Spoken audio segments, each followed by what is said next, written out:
Hello and good morning to all my dear student. तो कैसे हैं आप सब। I am Rupesh sir, your commerce educator. So आपका बहुत बहुत स्वागत है वीआरएस ऑनलाइन एजुकेशन के इस प्लेटफॉर्म पे। आज हम लोग पढ़ने वाले हैं macro economics chapter 3 national income and related aggregates.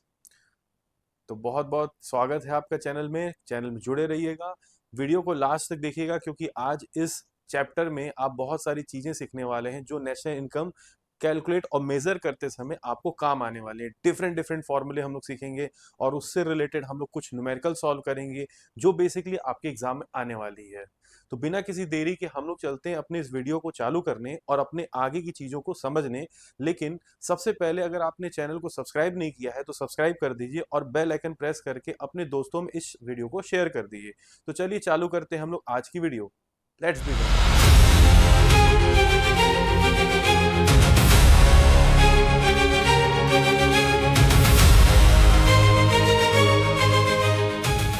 तो माय डियर स्टूडेंट, तो हम लोग पढ़ रहे हैं आज national income and related aggregate जो कि है चैप्टर 3 माइक्रो इकोनॉमिक्स का। तो हमें इस चैप्टर में आज क्या क्या कवर करना है आइए देखते हैं। सबसे पहले देखिए हमें लर्निंग ऑब्जेक्टिव में क्या क्या चीजें दी गई है। हम आज पढ़ने वाले हैं इस चैप्टर की सबसे पहले इंट्रोडक्शन कि आखिर national income and related aggregates का मतलब क्या होता है, उसकी मीनिंग क्या होती है। फिर उसके बाद हम लोग उसके कुछ basic aggregates of national income पढ़ेंगे कि नेशनल इनकम निकालने के लिए जो अलग अलग मेजर्स दिए गए हैं कि किस तरीके से हम नेशनल इनकम को कैलकुलेट कर सकते हैं। ठीक है, डिफरेंट डिफरेंट एग्रीगेट्स पढ़ेंगे, उसके फॉर्मूलेस पढ़ेंगे। फिर लास्ट में हम लोग इसी चैप्टर में सीखेंगे कि कैसे उस फॉर्मूले को यूज करके नेशनल इनकम को कैलकुलेट किया जाता है। चलिए देखते हैं। सबसे पहले इंट्रोडक्शन पर हम लोग आते हैं। हम्म देखिएगा इंट्रोडक्शन। हम्म अब बात की जाए तो इंट्रोडक्शन की, तो देखिए यहाँ लिखा क्या है। National income is an important concept of macro economics. There are various aggregates or variants of national income. Each aggregate has a specific meaning, methods of measurement. देखिए यहाँ पे एक वर्ड आया है मेजरमेंट। ये मेजरमेंट किस चीज का, आप जो ये नेशनल इनकम निकालने की बात कर रहे हो उसको मेजरमेंट करने के लिए यहाँ पे डिफरेंट डिफरेंट एग्रीगेट्स बताए गए हैं। The various aggregates of national income R S follows. अब कौन कौन से वो एग्रीगेट्स होते हैं जिनकी मदद से हम नेशनल इनकम को मेजर करते हैं।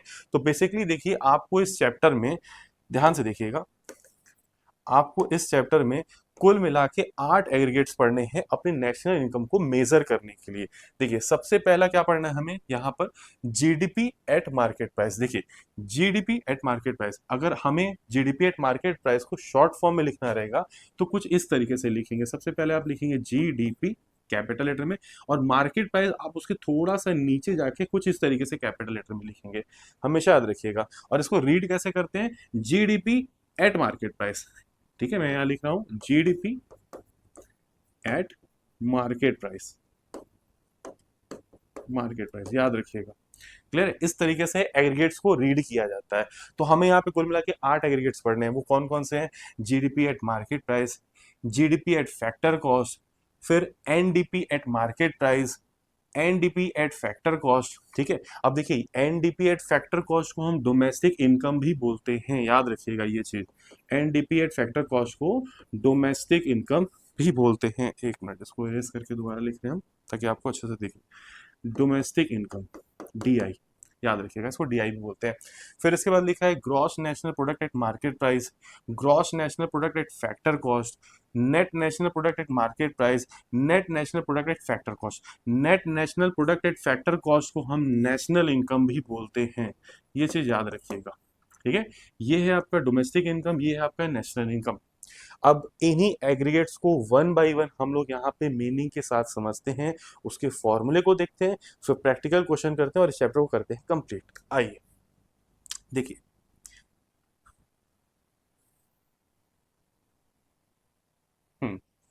Basic aggregates of national income. देखिए लिखा है in an economy various goods and services are produced by different productive unit. ठीक है, अलग अलग प्रोडक्टिव यूनिट के द्वारा हम लोग क्या करते हैं, अलग अलग प्रोडक्टिव यूनिट के द्वारा हम लोग गुड्स को प्रोड्यूस करते हैं अपनी इकोनॉमी में एक साल के अंदर। Such goods and services can not be added together in terms of quantity, as we can not add 5,000 tons of wheat plus 10,000 mobile phone plus 7,000 machine and so on. Therefore this are express in terms of money. अब देखिए यहाँ पे इसका मतलब समझिएगा बता क्या रहा है। आप पूरे साल भर में भारत जैसे विशाल बड़े देश में कई सारे गुड्स एंड सर्विसेज को बनते हुए देखते होंगे। हम सारे के सारे गुड्स एंड सर्विसेज को काउंट करके एड अप नहीं कर सकते हैं, लेकिन हाँ, सोचो उसकी जो वैल्यू है, अगर उसको मनी के टर्म्स में मेजर करके उसकी वैल्यू को टोटल लगा दिया जाए कि कितने वैल्यू का गुड्स एंड सर्विसेज पूरे साल भर में हमारे देश के अंदर बनाया जा रहा है, तो उससे हम अपने देश की नेशनल इनकम को निकाल सकते हैं। तो ये तरीका बताया गया है नेशनल इनकम को मेजर करने का एग्रीगेट्स में। क्लियर है? लिखा है there are many aggregates in national income to measure the, इसको रफ कर रहे हैं थोड़ा ताकि और क्लीन दिखे आपको। ये चीज रफ कर रहे ताकि थोड़ा और क्लीन दिखे बोर्ड आपको। देखिएगा, लिखा है there are many aggregates in national income to measure the value of goods and services in terms of money. अलग अलग एग्रीगेट्स हम यहाँ पढ़ने वाले नेशनल इनकम काउंट करने के लिए, जब जैसे गुड्स एंड सर्विसेज की वैल्यू की जाए उसके अकॉर्डिंग। क्लियर है? सबसे पहले आपको लिखा हुआ है यहाँ पे जीडीपी एट मार्केट प्राइस।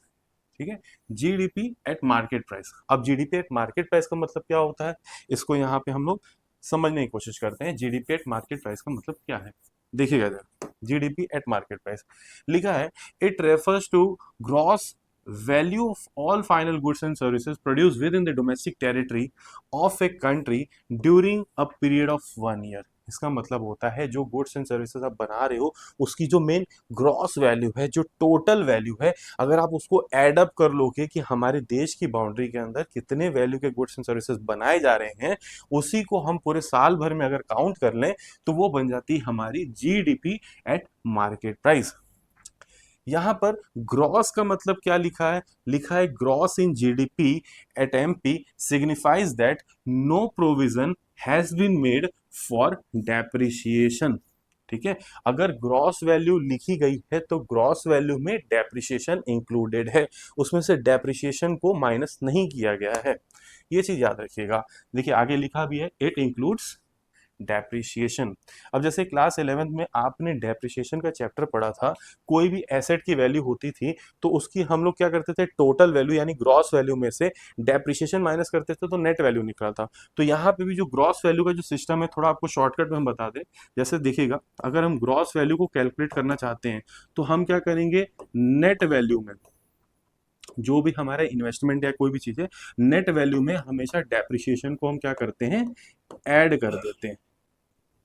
ठीक है, डेप्रिसिएशन में क्या करते हैं, ऐड कर देते हैं। इसी तरह अगर हमें नेट वैल्यू निकालनी होगी तो हम क्या कर सकते हैं, नेट वैल्यू निकालने के लिए हमारी जो ग्रॉस वैल्यू होगी, हमारी जो ग्रॉस वैल्यू होगी उसमें से हम डेप्रिसिएशन को माइनस कर देंगे। ठीक है, डेप्रिसिएशन को माइनस कर देंगे। सर अगर डेप्रिसिएशन निकालना होगा तब क्या करेंगे, देखिए इधर, अगर डेप्रिसिएशन निकालना रहेगा तो हम लोग ग्रॉस वैल्यू में से नेट वैल्यू को माइनस करेंगे। तो कुछ इस तरीके से आपके ये 3 अलग अलग फॉर्मूले बन जाते हैं। अभी बेसिकली हम लोग इसको और गहराई में पढ़ने वाले हैं। ये तो बेसिकली मैंने आपको शॉर्ट में बता दिया कि यहाँ पे ग्रॉस वैल्यू का मतलब क्या है। इस ग्रॉस वैल्यू में तुम्हारी नेट वैल्यू और डेप्रिसिएशन दोनों की दोनों यहाँ पे जुड़ी रहती है। क्लियर है? अब आगे बढ़ते हैं, इसको थोड़ा सा इरेज कर देते हैं और आगे बढ़ते हैं।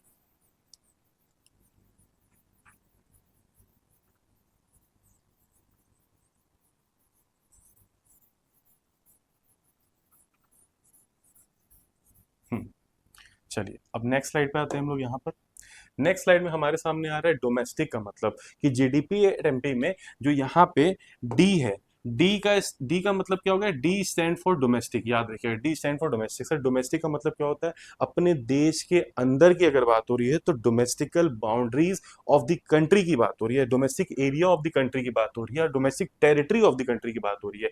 लिखा है domestic in GDP at MP signifies that it include goods and services produced bye all units within the domestic territory irrespective of fact whether produced by resident और नॉन रेसिडेंट। भले ही वो नागरिक हो हमारे देश का या नहीं हो, लेकिन अगर हमारे देश की बाउंड्री के अंदर बना रहा है तो वो डोमेस्टिक टेरिटरी का पार्ट बनेगा। क्लियर है? आगे लिखा है यहाँ पे एमपी का मतलब होता है market price. Market price signifies that it includes amount of indirect taxes paid and exclude amount of subsidies received. It shows that net indirect taxes have been included. अब देखिए, आप इनडायरेक्ट टैक्सेस पे करते हो गवर्नमेंट को, कहीं ना कहीं सब्सिडीज गवर्नमेंट से लेते हो, तो उसका एडजस्टमेंट करके आता है नेट इनडायरेक्ट टैक्सेस। तो मार्केट प्राइस में क्या होता है, नेट इनडायरेक्ट टैक्सेस को हम ऐड किए रहते हैं। ये चीज याद रखिएगा। अभी हम लोग आगे फॉर्मूले लगाएंगे, उससे क्वेश्चंस भी सॉल्व करेंगे, तो चीजें और क्लियरिटी होती चली जाएंगी। आगे पढ़ते हैं। यहाँ पे देखो जीडीपी एट एमपी में पी का क्या मतलब होता है, पी का मतलब होता है प्रोडक्ट। पी का मतलब होता है प्रोडक्ट, जो प्रोडक्ट तुम बना रहे हो। GDP at MP signifies that only final goods and services have to be included. हमेशा याद रखिएगा, जीडीपी एट एमपी में जो गुड्स एंड सर्विसेज की हम वैल्यू को कंसीडर करते हैं to calculate the national income, वो फाइनल गुड्स एंड सर्विसेज की वैल्यू को कैलकुलेट करते हैं हम लोग। ठीक है, फाइनल गुड्स एंड सर्विसेज मतलब वो गुड्स एंड सर्विसेज जो रेडी टू कंजम्पशन के लिए तैयार है। हमेशा याद रखिएगा। ठीक है, आगे बढ़ते हैं। इसके बाद कुछ और भी एग्रीगेट्स आ रहे हैं नेशनल इनकम के, उनको भी वन बाय वन रीड करते हैं। जीडीपी एट एमपी हम लोग समझ लिए, अब चलते हैं जीडीपी एट एफसी की तरफ। तो स्टूडेंट देखिए, अब हम लोग चलते हैं जीडीपी एट एफसी को समझने की कोशिश करते हैं कि जीडीपी एट एफसी का मतलब क्या होता है। सबसे पहले लिखा है जीडीपी एफसी का मतलब gross domestic product at factor cost. ठीक है, इसके मतलब को हम लोग समझते हैं कि इसका मीनिंग क्या है। लिखा है it refers to gross money value of all the final goods and services produce with in the domestic territory of a country during a period of 1 year. आप पूरे साल भर में अपने देश की डोमेस्टिक टेरिटरी के अंदर जो भी गुड्स एंड सर्विसेज बना रहे हो, प्रोडक्शन कर रहे हो, उसकी ग्रॉस मनी वैल्यू को अगर हम टोटल लगा लें तो उससे हमें पता चलता है कि कितना हमारा जीडीपी एट एफसी है। क्लियर है? हमेशा याद रखिएगा, यहाँ पे एक वर्ड आया है gross money value of all final goods and service. अगर ग्रॉस मनी वैल्यू को अगर हम टोटल लगाते हैं तो इससे हमें जीडीपी एट एफसी मिलती है। सर जीडीपी एट एफसी को कैलकुलेट कैसे करेंगे? जीडीपी एट एफसी को कैलकुलेट करने का देखिए यहाँ पे एक फॉर्मूला बनाया हुआ है कि आपको gross domestic product at market price में से नेट इनडायरेक्ट टैक्सेस माइनस करने हैं। Gross domestic product at market prices में से आप नेट इनडायरेक्ट टैक्सेस को माइनस करोगे तो आपको जीडीपी एट एफसी मिल जाएगा। सर मार्केट प्राइस में से टैक्सेस को क्यों माइनस कर रहे हैं? क्योंकि मार्केट प्राइस होती है आपकी सेलिंग प्राइस। सेलिंग प्राइस में हम लोग टैक्सेस, प्रॉफिट मार्जिन, कॉस्ट, सारी चीजें जोड़ते हैं। अगर उसमें से अगर हम लोग टैक्सेस को निकाल देंगे तो हमें मिल जाएगा कॉस्ट, कि एक गुड्स को बनाने में कॉस्टिंग कितनी आई है, उसी को बोला जाता है फैक्टर कॉस्ट। समझिएगा, gross domestic product at factor cost. Factor cost का मतलब होता है गुड्स को बनाने में कितना फैक्टर कॉस्ट लगा है। अब अगर उसमें हम टैक्सेस को जोड़ देंगे तो मार्केट प्राइस आ जाएगा, लेकिन यहाँ पे हमें निकालना है फैक्टर कॉस्ट, तो मार्केट प्राइस में से टैक्सेस को माइनस कर देंगे तो हमें क्या मिल जाएगा? फैक्टर कॉस्ट मिल जाएगा। क्लियर? अभी और आगे हम लोग डीप में सारे फॉर्मूले को स्टडी करने वाले हैं। आगे पढ़ते हैं नेक्स्ट टॉपिक। इसके बाद देखिए आ रहा है net domestic product at market price. Sir net domestic product at market price का मतलब it refers to net market value. देखो यहाँ एक वर्ड आ रहा है net market value of all the final goods and services produce with in the domestic territory of a country during a period of 1 year. आप जितने भी market value of goods and services को बेच रहे हो उसकी अगर नेट वैल्यू निकालोगे, सर नेट वैल्यू कैसे निकालेंगे? डेप्रिसिएशन माइनस करके। डेप्रिसिएशन माइनस करके देखिए यहाँ किया हुआ है NDP at MP is equal to GDP at MP minus depreciation. जब भी हम डेप्रिसिएशन माइनस करेंगे तो हमें नेट वैल्यू मिलेगा। इसे याद रखिएगा। क्लियर है? आगे बढ़ते हैं। इसके बाद नेक्स्ट टॉपिक जो आ रही है वो है एनडीपी एट एफसी। इसका मतलब sir net domestic product at factor cost. Net domestic product at factor cost, इसी को हम लोग एक और नाम से जानते हैं, यहां मैं लिख रहा हूं समझिएगा। इसी को आप बोल सकते हो डोमेस्टिक इनकम। इसी को आप बोल सकते हो डोमेस्टिक इनकम। ठीक है, डोमेस्टिक इनकम भी इसको बोला जाता है, डीआई। डीआई यानी डोमेस्टिक इनकम। ठीक है, इसको कैसे कैलकुलेट करते हैं, इसका मीनिंग क्या होता है, आइए पहले इसको देखते हैं हम लोग। लिखा है it refers to net money value, यहाँ पे देखिए एक वर्ड आ रहा है net money value of all the final goods and services produce with in the domestic territory of a country during a period of 1 year. आप पूरे साल भर में जो भी final value of goods and services है उसकी नेट मनी वैल्यू निकालते हो कि हमें बेच के कितनी इनकम अपने देश में गुड्स एंड सर्विसेज से हो रही है। क्लियर है, गुड्स एंड सर्विसेज के प्रोडक्शन में हो रही है, तो उसी को बोला जाता है एनडीपी एट एफसी। अब सर इसको निकालने के लिए क्या क्या फॉर्मूला यूज करेंगे, आप अपने gross domestic product at market price में से क्या करेंगे, सबसे पहले नेट इनडायरेक्ट टैक्सेस माइनस करेंगे। नेट इनडायरेक्ट टैक्सेस क्यों माइनस कर रहे हैं, क्योंकि मार्केट प्राइस से फैक्टर कॉस्ट जाने के लिए हमको एनआईटी माइनस करना पड़ता है। मैंने अभी बताया था कि मार्केट प्राइस में से जब हम टैक्सेस को माइनस करते हैं तो हमें कॉस्ट का पता लगता है। फिर ग्रॉस वैल्यू से अगर हमें नेट वैल्यू जानी है, ग्रॉस वैल्यू से हमें नेट वैल्यू जानी है तो हम माइनस करेंगे डेप्रिसिएशन। ग्रॉस वैल्यू से हमें नेट वैल्यू जानी है तो हम माइनस करेंगे डेप्रिसिएशन। क्लियर है, देखिए यहाँ पे लिखा भी है इसने, यहाँ लिखा भी है, ठीक है, इसको समझने की कोशिश करें। लिखा है NDP at F C is also known as domestic income और डोमेस्टिक फैक्टर इनकम, जो आप अपने देश की बाउंड्री के अंदर, डोमेस्टिक टेरिटरी के अंदर जो फाइनल गुड्स एंड सर्विसेज को बेच करके नेट मनी वैल्यू को आप ऐड करते हो, टोटल करते हो, उससे आपको आपकी देश यानी डोमेस्टिक इनकम की एनडीपी एट एफ सी मिलती है। यहाँ तक क्लियर है, आगे बढ़ते हैं हम लोग, ठीक है, आगे बढ़ते हैं, देखिएगा इधर। अब इसको समझने की कोशिश करिएगा, यहाँ पर कुछ चीज़ें आ रही हैं। देखिए सबसे पहले देखिएगा, यहाँ पर इसको मैं रफ कर दूँ थोड़ा सा ताकि ये चीज़ें और क्लियर दिखें आपको।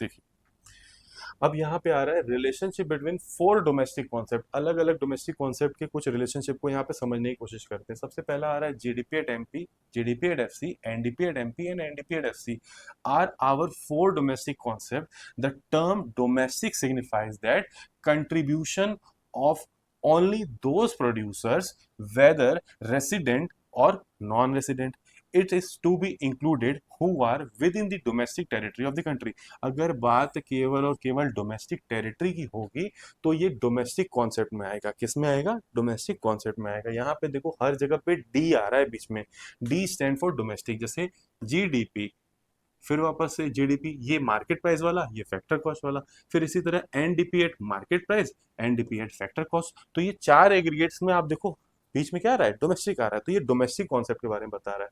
अब इसको यहाँ पे कैलकुलेट करने के लिए कुछ फॉर्मूले बताए गए हैं। अब इस फॉर्मूले को समझिएगा तो चीजें और क्लियरिटी हो जाएंगी। देखिए मान लो आपको जीडीपी एट एमपी दिया हुआ है, आपको जीडीपी एट एमपी दिया हुआ है, फिर जीडीपी एट एमपी से मतलब आपको निकालना है फैक्टर कॉस्ट। तो मैंने बताया था कि मार्केट प्राइस में से हम क्या करेंगे, नेट इनडायरेक्ट टैक्सेस माइनस करेंगे तो हमको क्या मिल जाएगा, फैक्टर कॉस्ट मिल जाएगा। क्लियर है, जीडीपी एट एफसी तो हमें आ गया, लेकिन अगर हमको एनडीपी एट एफसी की ओर जाना है, देखो ये एरो को देखिएगा, हमें जीडीपी एट एफसी से एनडीपी एट एफसी जाना है, तो ग्रॉस से नेट जाने के लिए हम क्या करेंगे, डेप्रिसिएशन माइनस करेंगे। ग्रॉस वैल्यू से नेट वैल्यू जाने के लिए हम डेप्रिसिएशन माइनस करेंगे। फिर इसके बाद एनडीपीड एफसी से हमको अगर एनडीपीड एमपी जाना है, ठीक है, फैक्टर कॉस्ट से, फैक्टर कॉस्ट से हम मार्केट प्राइस जा रहे हैं, तो फैक्टर कॉस्ट से मार्केट प्राइस जाने के लिए टैक्सेस को इंक्लूड करते हैं। ठीक है, कौन से टैक्सेस, नेट इनडायरेक्ट टैक्सेस को। इसी तरह एनडीपी एट एमपी में से अगर हमें जीडीपी एट एमपी जाना है तो नेट से ग्रॉस जा रहे हैं, नेट से ग्रॉस जा रहे हैं, तो वापस से हमें डेप्रिसिएशन को ऐड बैक करना पड़ेगा। इसीलिए देखो यहाँ पे डेप्रिसिएशन को क्या किया है, ऐड बैक कर दिया है। क्लियर है, अभी मैं इसको और अच्छे तरीके से इजीएस्ट वे में बताऊंगा ताकि आपको एक एक फॉर्मूला बहुत अच्छे तरीके से याद भी हो जाए और आप उसको प्रैक्टिस करके क्वेश्चन भी सॉल्व करके आ जाओ एग्जाम में। ठीक है, इसको रफ कर दे रहा हूं मैं। चलिए अब देखिएगा आगे।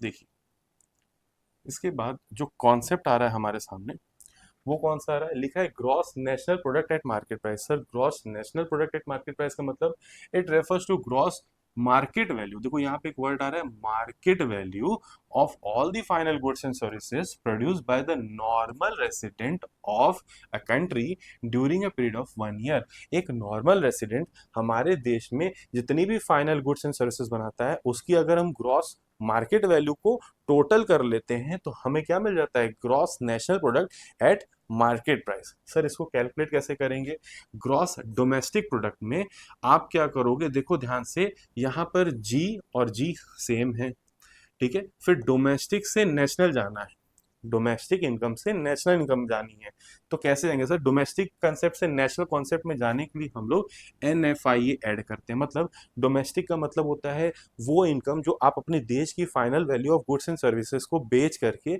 आप कैलकुलेट कर रहे हो। लेकिन अगर हमको नेशनल लेवल की इनकम को कैलकुलेट करना है तो उसमें कुछ इनकम जो हमें विदेशों से आती है उसको भी हम इंक्लूड करते हैं। विदेशों से आई हुई इनकम को हम बोलते हैं net factor income earn from abroad, जिसको शॉर्ट फॉर्म में NFIA भी बोला जाता है।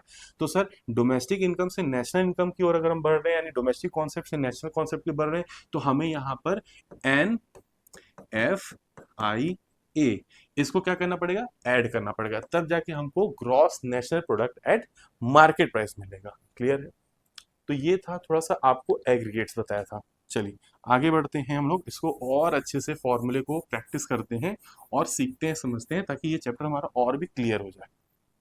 देखिएगा, हाँ, अब देखिए नेक्स्ट टॉपिक जो हमारे सामने आ रही है वो क्या आ रही है, ये स्लाइड तो हमने पूरी की पूरी पढ़ ली, ठीक है, और अच्छे से इसको समझते हैं, कोशिश करते हैं, चीज़ों को आगे बढ़ते हैं, लेके चलते हैं, क्या क्या चीज़ें आ रही है, कैसे आ रही हैं। लिखा है, it must be noted that GNP at MP can be less than GDP at MP when NFI is negative. However, GNP at MP will be more than GDP at MP when NFI is positive. अगर NFI negative है, अगर NFI negative है तो GNP at MP कम होगा GDP at MP से।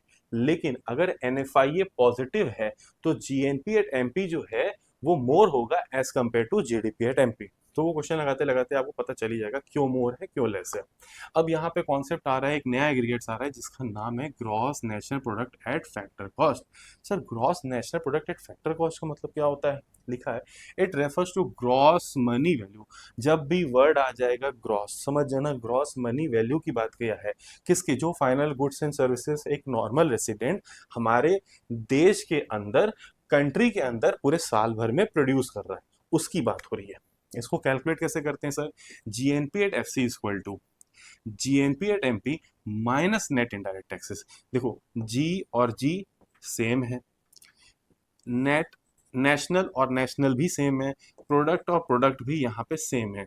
लेकिन market price से अगर हमें फैक्टर कॉस्ट जाना है तो मार्केट प्राइस से फैक्टर कॉस्ट जाने के लिए हम क्या करते हैं, NIT माइनस करते हैं, टैक्सेस को माइनस करते हैं, तब जाके हमें कॉस्ट का पता चलता है। चलिए आगे बढ़ते हैं, इसके बाद इसको रफ कर दें, ठीक है, आगे बढ़ते हैं। इसके बाद देखिए नेक्स्ट जो हमारी हेडिंग आ रही है, नेक्स्ट हेडिंग जो हमारी आ रही है वो आ रही है net national product at market price. Net national product at market price, ये क्या होता है sir, it refers to net market value. देखो जब भी वर्ड नेट यूज करेगा तो समझ जाना net market value of final goods and services की बात हो रही है। लेकिन जब वर्ड यूज करेगा ग्रॉस तो gross money value of final goods and services की बात हो रही है। ग्रॉस में सारी चीजें इंक्लूडेड होती हैं, ठीक है, डेप्रिसिएशन भी इंक्लूडेड होता है, नेट में डेप्रिसिएशन को माइनस करके निकालना होता है। क्लियर है, आइए इसको समझते हैं। लिखा है, it refers to net market value of all the final goods and services produced by the normal resident of a country during a period of 1 year. वही सेम चीज है, बस नेट मार्केट वैल्यू आ गया है। क्यों नेट वर्ड यूज हुआ है sir यहाँ पर, क्योंकि ग्रॉस से नेट पर जाने के लिए आप डेप्रिसिएशन को माइनस कर रहे हैं। क्लियर है, चलिए आगे बढ़ते हैं इसके बाद, ठीक है। इसके बाद आ रहा है net national product at factor cost, NNP at FC। इसको नेशनल इनकम बोला जाता है, इसको नेशनल इनकम बोला जाता है, याद रखिएगा नेशनल इनकम। नेशनल इनकम का मतलब होता है राष्ट्रीय आय, आपकी देश की इनकम, ठीक है। लिखा है, it refers to net money value of all final goods and services produce by the normal resident of a country a period of 1 year. Same चीज है, यहाँ पे भी नेट मनी वैल्यू है फाइनल गुड्स एंड सर्विसेज की, जो कि एक नॉर्मल रेसिडेंट अपने देश में बनाता है और पूरे साल भर में वो अर्न करता है। तो उसको अगर हम टोटल कर लेते हैं तो हमें पता चलता है कि हमारे देश की नेशनल इनकम कितनी है। सिंपल भाषा में कहें तो हमारे देश की टोटल पॉपुलेशन अगर 150 करोड़ की है तो 150 करोड़ लोगों की सबकी इनकम को अगर हम टोटल कर लेंगे तो वही टोटल इनकम हमारी बन जाएगी नेशनल इनकम, जो कि पूरे देश की इनकम होती है। कैलकुलेट कैसे करेंगे, GNP एट MP अगर आपको गिवन है, जीएनपी एट एमपी आपको गिवन है, तो ग्रॉस से नेट पर आने के लिए आप सबसे पहले डेप्रिसिएशन को माइनस करेंगे। यहाँ पे देखो एन एन सेम हो गया, जाने दीजिए, पी पी सेम हो गया, जाने दीजिए। मार्केट प्राइस से फैक्टर कॉस्ट आने के लिए मैंने बताया था टैक्सेस को माइनस करते हैं, वो भी कौन से, नेट इनडायरेक्ट टैक्सेस को माइनस करते हैं, नेट इनडायरेक्ट टैक्सेस को माइनस कर देते हैं।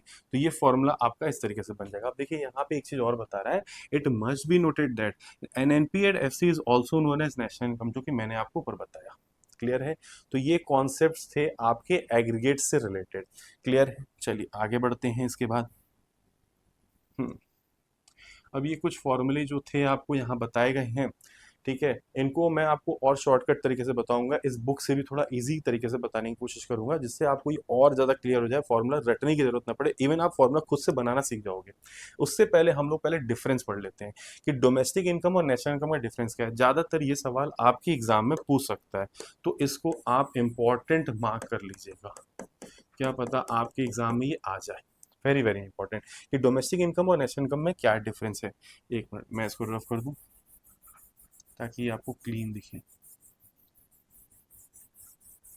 हम्म, देखिएगा इधर, सबसे पहले आते हैं डोमेस्टिक इनकम के कंसेप्ट पे कि सर डोमेस्टिक इनकम का मतलब क्या होता है। लिखा है यहाँ पर, it is a territorial concept as it includes the value of final goods and services produce with in domestic territory of a country, with in domestic territory of country. अगर domestic territory of a country के अंदर बनाए हुए goods and services की final value को अगर हम add करते हैं केवल और केवल, तो उससे हमें मिलता है डोमेस्टिक इनकम। क्योंकि डोमेस्टिक टेरिटरी के कॉन्सेप्ट की बात हो रही है, इसलिए डोमेस्टिक इनकम हमको मिल रहा है। लेकिन नेशनल इनकम की अगर हम बात करें, तो नेशनल इनकम का मतलब क्या है, it is a national concept. देखो यहाँ लिखा है टेरिटोरियल कॉन्सेप्ट, यानी डोमेस्टिक कॉन्सेप्ट की बात हो रही है, ये एक नेशनल कॉन्सेप्ट है, as it includes the value of final goods and services produce in the entire world. तो देखिए नेशनल इनकम की अगर हम बात करें, तो ये एक नेशनल कॉन्सेप्ट की बात कर रहा है, ठीक है। लेकिन डोमेस्टिक इनकम में आप देखो, डोमेस्टिक या टेरिटोरियल कॉन्सेप्ट की बात कर रहा है। नेशनल इनकम में तुम अपने देश में जो इनकम कमा रहे हो उसको तो तुम ले ही ले रहे हो, साथ ही साथ जो तुमने एक्सपोर्ट करके पैसा कमाया है उसको भी तुम कंसीडर कर रहे हो, ओवरऑल इनकम को कंसीडर कर रहे हो, तब तुमको मिल रहा है national income. National income is bigger concept as compare to domestic income, as it includes NFIA, that is net factor income earned from abroad। ठीक है, आगे बढ़ते हैं। Categories of producer, it considered all producer with in the domestic territory of the country. इसमें केवल वो producers आते हैं जो कि अपने देश के डोमेस्टिक टेरिटरी के अंदर काम कर रहे हैं। नेशनल इनकम में पढ़ते हैं, it considered all producers who are normal resident of the country. Basically जो नॉर्मल रेसिडेंट हैं हमारे कंट्री के, उन सबको हम कंसीडर करते हैं किसमें, नेशनल इनकम में। क्लियर है? अब इसको और इजीएस्ट वे में लास्ट वाले पॉइंट में हम जब पढ़ोगे तो क्लियर हो जाएगा। देखिए लिखा है, it does not include NFIA. ठीक है, डोमेस्टिक कॉन्सेप्ट में आपका एनएफआईए इंक्लूड नहीं रहता है, लेकिन अगर नेशनल इनकम की बात करें सर, यहाँ पे एनएफआईए इंक्लूड होता है। अब इसको मैं एक फॉर्मूले के थ्रू आपको समझाने की कोशिश करता हूँ, समझिएगा।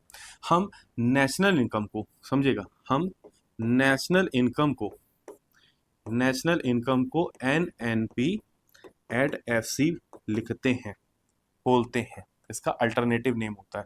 इसको निकालने के लिए हम क्या करते हैं, net domestic product at factor cost, जिसको आप डोमेस्टिक इनकम भी बोलते हो, इसमें आप ऐड करते हो NFIA, NFIA। ठीक है, इसको बोलते हैं डोमेस्टिक इनकम, इसमें आप ऐड कर रहे हो NFIA, याद रखना।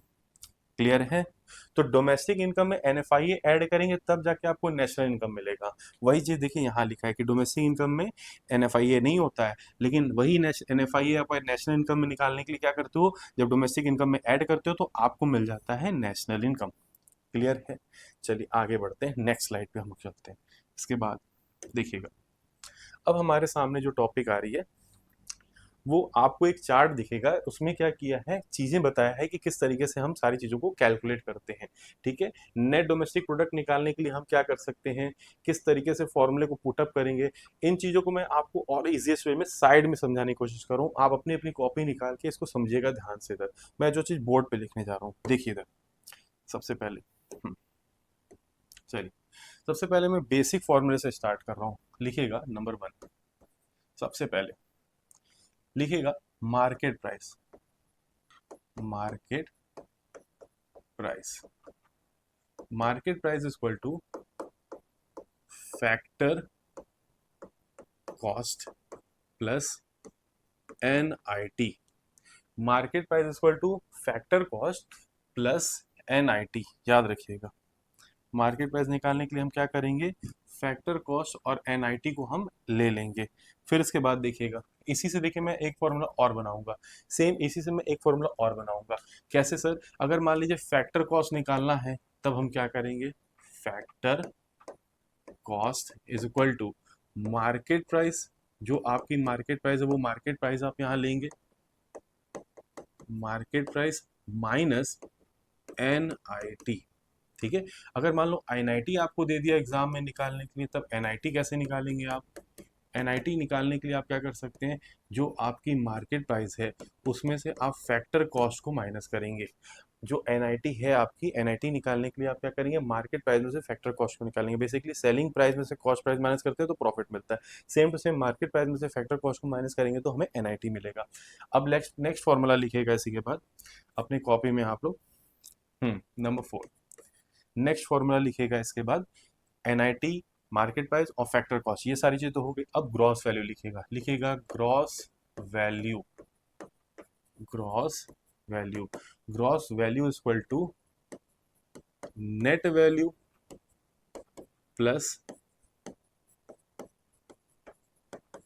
Depreciation, net value plus depreciation. अब इसी फॉर्मूले से हम लोग दो फॉर्मूला और बनाएंगे। मान लीजिए अगर क्वेश्चन में आपको दे दिया कि नेट वैल्यू निकालो, नेट वैल्यू निकालने के लिए सर हम क्या करेंगे, जो हमारी ग्रॉस वैल्यू है उसमें से हम डेप्रिसिएशन को माइनस करेंगे। नेट वैल्यू निकालने के लिए क्या करेंगे, ग्रॉस वैल्यू में से डेप्रिसिएशन को माइनस करेंगे। लेकिन मान लो डेप्रिसिएशन अगर निकालना रहेगा तब क्या करेंगे, डेप्रिसिएशन निकालने के लिए हम लोग ग्रॉस वैल्यू में से नेट वैल्यू को माइनस करेंगे, ग्रॉस वैल्यू में से नेट वैल्यू को माइनस करेंगे। देखो एक ही फॉर्मूले से तीन तीन फॉर्मूले अपने आप बनते जा रहे हैं, आपको फॉर्मूला लर्न नहीं करना, अगर एक याद कर लिया उसी से आप बनाते जाओगे एग्जाम में भी। इसके बाद लिखिएगा नेक्स्ट, नेक्स्ट NFIA, जिसको आप बोलते हो net factor income from abroad.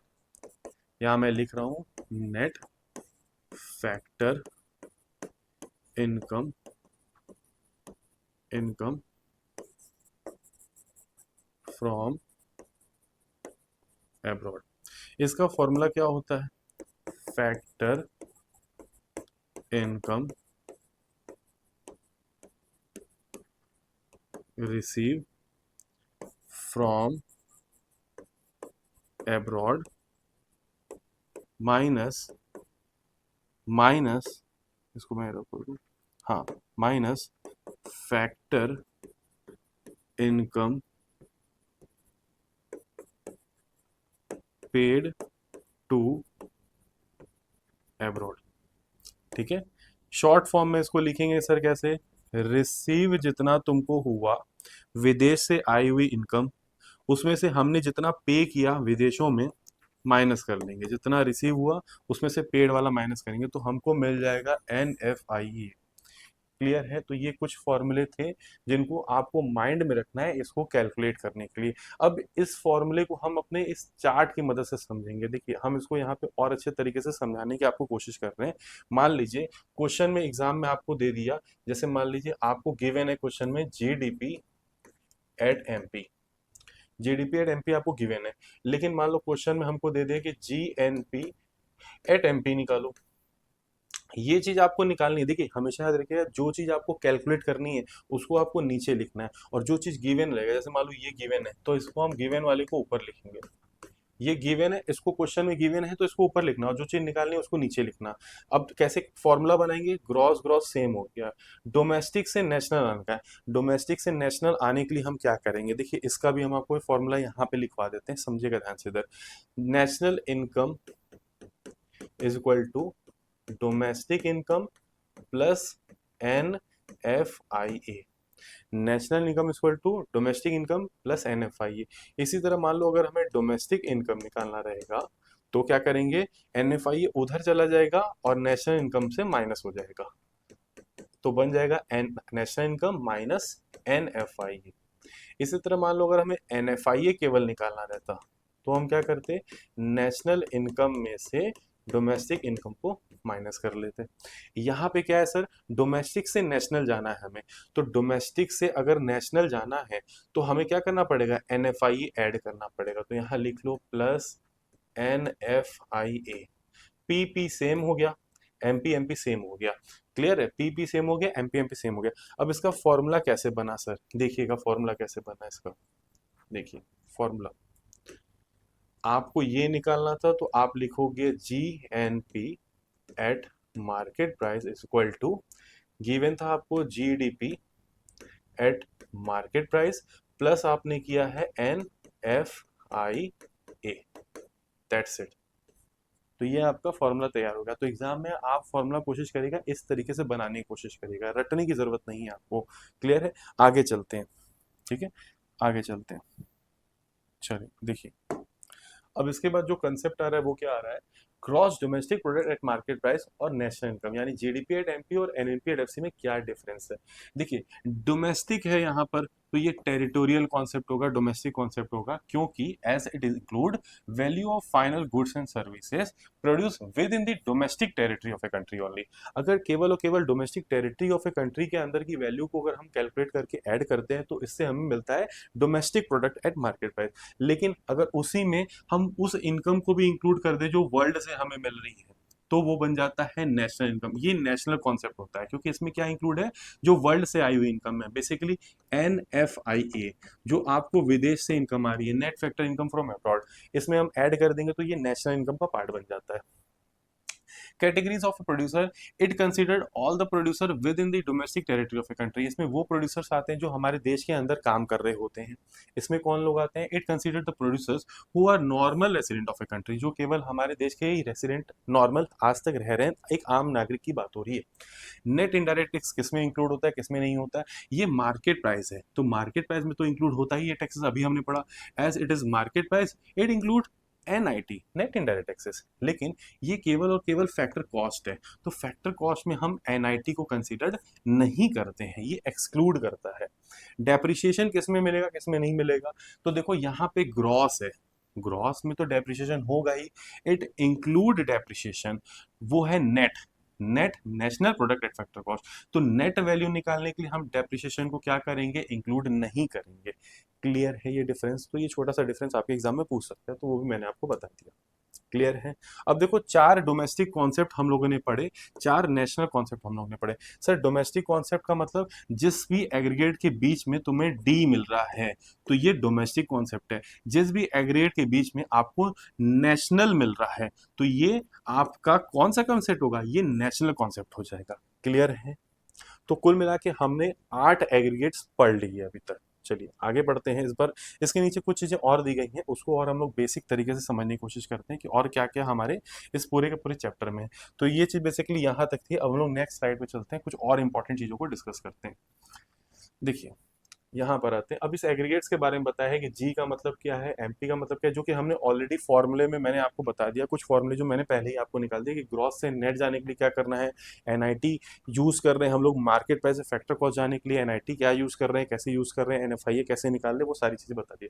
अब एक छोटा सा न्यूमेरिकल को सॉल्व करते हैं, और जो कि हमारे एग्जाम में पूछा जाता है न्यूमेरिकल, तो उसको सॉल्व करने की कोशिश करते हैं, और उसी से आपको भी क्लियरिटी होगी किस तरीके क्वेश्चन एग्जाम में आते हैं और हमें कैसे सॉल्व करना है। तो देखिए आपकी बुक में सबसे पहले आ रहा है इलस्ट्रेशन नंबर 1, इसी को हम लोग सॉल्व करते हैं और अपने आप को अंडरस्टैंडिंग को और क्लियर करते हैं। देखिए सबसे पहले गिवन है क्वेश्चन में क्या लिखा है आपको, यहाँ पर GNP एट MP आपको गिवन है 8000, ठीक है, डेप्रिसिएशन गिवन है 600, NFIA देखो net factor income from abroad, इसका मतलब क्या होता है NFIA, ये आपको गिवन है, और नीचे लिखा है NIT यानी नेट इनडायरेक्ट टैक्स आपको गिवन है। ठीक है, हमें निकालना क्या है सर, हमें निकालना है NDP at FC, NDP at FC करेंगे कैसे, देखिए इधर जो गिवन है, गिवन आपको ये है, ये चीज आपको गिवन है, तो जो गिवन रहेगा उसको तुम यहाँ लिख लोगे ऊपर, GNP एट मार्केट प्राइस, इसको मैंने ऊपर लिख लिया। अब ये चीज मुझे निकालनी है तो इसको मैं यहाँ नीचे लिख दे रहा हूँ, ठीक उसी के नीचे NDP eight factor cost, NDP at factor cost, जो चीज गिवन है उसको मैंने ऊपर लिखा है, जो चीज निकालनी है उसको मैंने नीचे लिखा है। अब देखिए, ग्रॉस वैल्यू से नेट वैल्यू जाना है, ग्रॉस से नेट पे जाने के लिए डेप्रिसिएशन माइनस करते हैं, तो यहाँ लिखोगे माइनस डेप्रिसिएशन। नेशनल से डोमेस्टिक जाना है, नेशनल से डोमेस्टिक जाना है तो एनएफआईए माइनस करेंगे, एनएफआईए माइनस करेंगे, ठीक है, याद रखना एनएफआईए माइनस करेंगे यहाँ पर। फिर इसके बाद पीपी सेम हो गया, जाने दीजिए। मार्केट प्राइस से फैक्टर कॉस्ट जाना है, अगर मार्केट प्राइस से फैक्टर कॉस्ट जाना है तो हमें नेट इनडायरेक्ट टैक्सेस माइनस करना पड़ेगा। सर ये फॉर्मूला कैसे बना, देखिए अब आप यहाँ लिखोगे, आपको निकालना था एनडीपी एट एफसी, तो आप लिखोगे NDP at FC is equal to GNP, GNP at market price. सबसे पहले आपने डेप्रिसिएशन माइनस किया तो आप यहाँ लिखोगे माइनस डेप्रिसिएशन, फिर लिखोगे minus N F I A, फिर minus N I T, N I T, clear है। तो ये फॉर्मूला आपका बन गया। एनडीपी एट एफसी निकालने के लिए जीएनपी एट एमपी में क्या क्या माइनस करें, जीएनपी एट एमपी की वैल्यू हमको दी गई है 8000, 8000 माइनस डेप्रिसिएशन, डेप्रिसिएशन हमारा है 600, फिर माइनस एनएफआईए, एनएफआईए हमारा है 300, फिर माइनस एनआईटी ये है हमारा 700। तो इनको मैं अगर सॉल्व कर लूँ तो 8 में 6 जाएगा, आपका कितना आएगा 74, 74 में 3 जाएगा 71, 71 में 700 जाएगा, तो 71 में 700 जाएगा तो ये आ जाएगा 6400, जो कि आपका आंसर है 6400, यही आपका आंसर है। क्लियर है, 6400 जो कि यही आपका आंसर है। तो बुक के तरीके से अगर आप करेंगे तो आपको काफी डिफिकल्टी होगी, तो इस तरीके से फॉर्मूले बनाने की आप खुद भी हैबिट डालिए। अब आइए सेकंड वाला मैं आपको समझाता हूँ, ताकि इस क्वेश्चन को लगाने की आपको एक अच्छी खासी हैबिट भी बन जाए और आपको और क्लियर हो जाए ये कॉन्सेप्ट, क्योंकि चैप्टर बहुत ईजी है, बस आपको फॉर्मूले बनाने आने चाहिए कि किस तरीके से फॉर्मूला बन रहा है। देखिएगा, चलिए मैं आता हूँ सेकेंड वाले इलिस्ट्रेशन पे, देखिएगा अपनी बुक में आप लोग, ये रहा सेकंड इलिस्ट्रेशन हमारा। क्या क्या गिवन है, क्वेश्चन में बोल रहा है कैलकुलेट करो जीडीपी एट एमपी, आपको जीडीपी एट एमपी निकालना है। गिवन क्या क्या है, ये हमें गिवन है, ये हमें गिवन, ठीक है, ये गिवन है, ये निकालना है। मैंने बोला सबसे पहले जो गिवन है उसको ऊपर लिख लो, मैं यहाँ लिख रहा हूँ N N P at F C, ये हमें गिवन है, ठीक है। हमें निकालना क्या है, G D P at M P, net से ग्रॉस आना है, नेट से ग्रॉस आना है, तो क्या करेंगे सर, डेप्रिसिएशन ऐड कर देंगे। फिर नेशनल से डोमेस्टिक आना है, नेशनल से डोमेस्टिक आना है, क्या करेंगे, एनएफआईए माइनस कर देंगे, एनएफआईए को माइनस कर दो, पीपी सेम है, जाने दो, जाने दो, उसको अपने नानी के घर जाने दो। फैक्टर कॉस्ट से मार्केट प्राइस जाना है, फैक्टर कॉस्ट से मार्केट प्राइस जाना है, कॉस्ट से मार्केट प्राइस जाने के लिए क्या करेंगे, टैक्सेस को ऐड करेंगे, नेट इनडायरेक्ट टैक्स को यहाँ पर हमें ऐड कर देना है। अब सर ये फॉर्मूला बना, कैसे बना, देखिए फिर आप लिखोगे फॉर्मूले को कैसे, आपको निकालना था G D P at market price is equal to N N P at F C, N N P at F C, सबसे पहले लिखा है प्लस डेप्रिसिएशन, प्लस डेप्रिसिएशन, फिर minus minus N F I A, फिर minus की plus plus N I T. अब इसमें आप वैल्यू पुट कर लीजिए, N N P at F C की वैल्यू हमें कितनी दी है, 2000 दी है, यहाँ 2000 लिखिए, प्लस डेप्रिसिएशन कितना दिया है, 200 दिया है, फिर माइनस एनएफआईए कितना दिया है। एनएफआईए तो निकालना पड़ेगा सर, कैसे निकालेंगे, फैक्टर इनकम, टू एब्रॉड है, फ्रॉम एब्रॉड है, फ्रॉम का मतलब होता है पैसा आया होगा, टू का मतलब पैसा गया होगा, यानी ये रिसीव को शो कर रहा है और ये पेड को शो कर रहा है कि कितना तुमने पे किया है। तो रिसीव में से पेड को तुम माइनस कर लो तो तुमको मिल जाएगा N F I A, receive minus paid, कितना आ रहा है ये 110 माइनस 50, 110 माइनस 50, ये हो जाएगा 60, ये 60 आपका आ गया एन एफ आई है, तो मैं एन एफ आई ए के प्लेस पे लिख लेता हूँ 60, फिर plus N I T, N I T, N I T के लिए हमको क्या क्या दिया हुआ है, सब्सिडीज दिख रहा है और इनडायरेक्ट टैक्स दिख रहा है, ये रहा सब्सिडी, ये रहा इनडायरेक्ट टैक्सेस। इसको कैसे निकालेंगे सर, मैं यहाँ निकाल के आपको दिखा रहा हूँ, आप लिखोगे N I T is equal to I T minus subsidies, IT minus subsidies. IT की वैल्यू कितनी दी है सर? IT की वैल्यू दी हुई है हमें 180। सब्सिडीज की वैल्यू कितनी दी है? 70। इसको आप करेंगे लेस, ये आ जाएगा 110। ये आ जाएगा 110। ठीक है, IT 180, सब्सिडी 70, माइनस किया 110। तो NIT की प्लेस पे हम लोग लिख लेते हैं 110। अब आप इसको सॉल्व कर लीजिए। ये कितना हो जाएगा? 2200 माइनस 60, 2140 प्लस 150, ये हो जाएगा 250। तो ये हो जाएगा 2250। 2250, इसको थोड़ा सा और सही तरीके से लिख देते हैं। हाँ, अब क्लियर है। 2250, ये आपका आंसर हो जाएगा। तो इस तरीके से आप अगर कैलकुलेट करेंगे तो क्वेश्चन आपको और अच्छे समझ में आएगा। चलिए अब आते हैं नेक्स्ट। ठीक है, नेक्स्ट आते हैं हम लोग, चैप्टर आपका यहीं पे करते हैं हम लोग समाप्त। ठीक है, चैप्टर हम लोग आपका यहीं पे करते हैं समाप्त। अब देखिए नेक्स्ट, नेक्स्ट जो स्लाइड है आपकी, इसमें हमें क्या क्या चीज़ें गिवन है, पहले इसको हम लोग यहाँ पे समझते हैं। कुछ फॉर्मूले करके आपको दिख रहा होगा ये एंड में आपकी बुक में, जो फॉर्मूले ऑलरेडी हम लोग पढ़ कर आए हैं। एक बार सारे फॉर्मूले को फिर से मैं समझा देता हूँ। नेट इनडायरेक्ट टैक्सेस निकालने के लिए क्या करेंगे? मार्केट प्राइस में से फैक्टर कॉस्ट को माइनस करते हैं, मार्केट प्राइस में से फैक्टर कॉस्ट को माइनस करते हैं। डेप्रिसिएशन निकालने के लिए क्या करेंगे? ग्रॉस वैल्यू में से नेट वैल्यू को माइनस करते हैं, ग्रॉस वैल्यू में से नेट वैल्यू को माइनस करते हैं। फिर लिखा है NFI, ये देखो NFI यानी net factor income from abroad. ये निकालने के लिए क्या करेंगे? नेशनल वैल्यू में से डोमेस्टिक वैल्यू को माइनस करेंगे, मतलब नेशनल इनकम में से डोमेस्टिक इनकम को माइनस कर देंगे। ठीक है, नेशनल इनकम में से डोमेस्टिक इनकम को माइनस करेंगे। GDP एट FC निकालना है, GDP एट MP दिया है तो GG सेम हो गया, DD सेम हो गया, PP भी सेम हो गया। मार्केट प्राइस से फैक्टर कॉस्ट जाना है तो NIT माइनस करेंगे। तो ये सारे के सारे चीज़ों को हमने बहुत अच्छे तरीके से सीखा, समझा और सॉल्व किया। क्लियर है? तो बेसिकली अब आपकी बुक में आगे जो चीज़ें दी गई हैं वो इसके कुछ आपको न्यूमेरिकल्स मिलेंगे।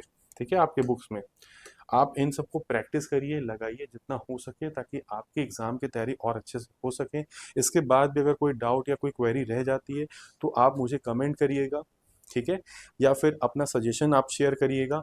फिर इसके लिए मैं अलग से एक और वीडियो बना दूंगा। लेकिन मुझे नहीं लगता है कि अब आपको और भी समझने की कुछ दिक्कत हो रही होगी, क्योंकि इतनी सारी चीज़ों को मैंने बहुत ईजी वे में यहाँ पे समझाने की कोशिश की है, ताकि इससे आपका एग्ज़ाम और अच्छा हो जाए।